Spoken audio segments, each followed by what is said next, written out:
Alkisah, di sebuah masa ketika para dewa masih berjalan di antara manusia, di tanah Jawa yang subur, berdirilah kerajaan Medang yang agung, dipimpin oleh Raja Samaratungga dari Wangsa Shailendra, seorang penguasa yang bijaksana dan taat beragama. Sang raja memiliki seorang putri yang kecantikannya tiada tara, bernama Pramodawardhani.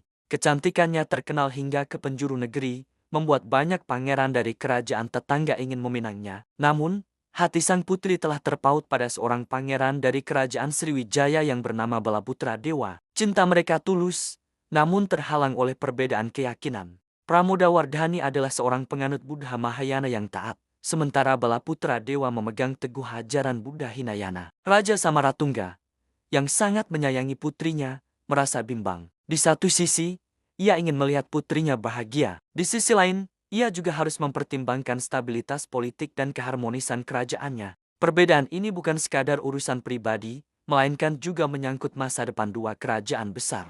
Di tengah kebimbangannya, Raja Samaratungga mendapat sebuah wangsit dalam mimpinya. Ia harus membangun sebuah mahakarya suci, sebuah mandala raksasa di atas bukit, sebagai persembahan untuk kemuliaan ajaran Buddha dan sebagai simbol penyatuan. Karya ini harus begitu agung sehingga mampu mendamaikan segala perbedaan dan membawa pencerahan bagi seluruh umat manusia. Sang raja yakin, inilah jalan yang harus ditempuh. Keesokan harinya, Raja Samaratungga memanggil seorang arsitek brilian bernama Gunadharma. Gunadharma dikenal bukan hanya karena keahliannya dalam merancang bangunan, tetapi juga karena pemahaman spiritualnya yang mendalam. Sang raja menyampaikan mimpinya, Gunadharma, aku ingin engkau membangun sebuah monumen yang akan menjadi pusat dunia, sebuah gambaran kosmos dalam bentuk batu, tempat di mana manusia bisa belajar tentang perjalanan jiwa menuju pencerahan. Gunadharma menerima tugas mulia itu dengan penuh hormat. Ia berkelana, bermeditasi di puncak-puncak gunung, mencari inspirasi dari alam dan kitab-kitab suci. Akhirnya, ia menemukan sebuah bukit di dekat pertemuan Sungai Progo dan Elo, tempat yang dianggap memiliki kekuatan spiritual yang luar biasa. Di sanalah ia merancang sebuah mahakarya yang belum pernah ada sebelumnya. Sebuah stupa raksasa yang dikelilingi oleh stupa-stupa kecil, dengan relief yang mengisahkan perjalanan hidup Sang Buddha dan ajaran-ajarannya. Desainnya melambangkan tiga tingkatan alam dalam kosmologi Buddha, Kamadhatu,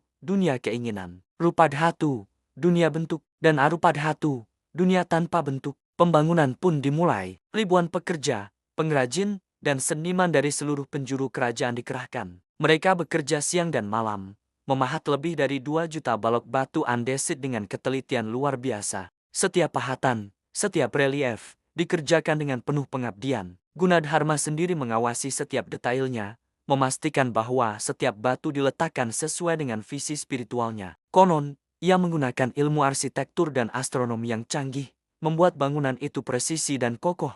Proses pembangunan ini bukanlah tanpa tantangan. Letusan gunung berapi, gempa bumi, dan wabah penyakit sempat mengancam kelangsungan proyek raksasa ini. Namun, semangat rakyat tidak pernah padam. Mereka percaya bahwa mereka sedang membangun sesuatu yang lebih besar dari diri mereka sendiri, sebuah warisan untuk anak cucu mereka. Mereka bekerja bahu-membahu, dipersatukan oleh satu tujuan mulia. Saat pembangunan hampir selesai, sebuah peristiwa tragis terjadi. Gunadharma, sang arsitek jenius, jatuh sakit. Merasa tugasnya di dunia akan segera berakhir, ia naik ke puncak candi yang belum sepenuhnya rampung. Di sana, di dalam salah satu stupa berlubang di tingkat Arupadhatu, ia duduk bermeditasi. Dengan napas terakhirnya, ia menyatukan jiwanya dengan mahakarya yang telah ia ciptakan. Legenda mengatakan, Gunadharma moksa, mencapai keabadian, dan arwahnya kini menjaga candi agung itu selamanya. Akhirnya, setelah puluhan tahun pembangunan, berdirilah sebuah keajaiban dunia,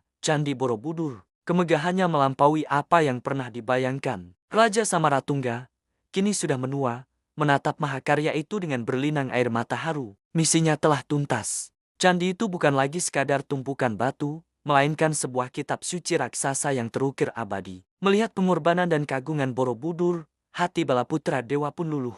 Ia menyadari bahwa esensi dari ajaran cinta kasih melampaui segala bentuk dan perbedaan. Di hadapan kemegahan Borobudur, ia akhirnya bersatu dengan Pramodawardhani dalam ikatan suci, menyatukan dua keyakinan dan dua kerajaan dalam harmoni. Borobudur menjadi saksi bisu cinta mereka, sekaligus menjadi simbol penyatuan dan perdamaian. Namun, zaman terus berganti. Kerajaan Medang memindahkan pusat kekuasaannya, dan Borobudur perlahan mulai terlupakan. Tertimbun abu vulkanik dan ditelan rimbunnya hutan, kemegahannya tersembunyi selama berabad-abad, menjadi legenda yang hanya diceritakan dari mulut ke mulut. Orang-orang menyebutnya biara di atas bukit.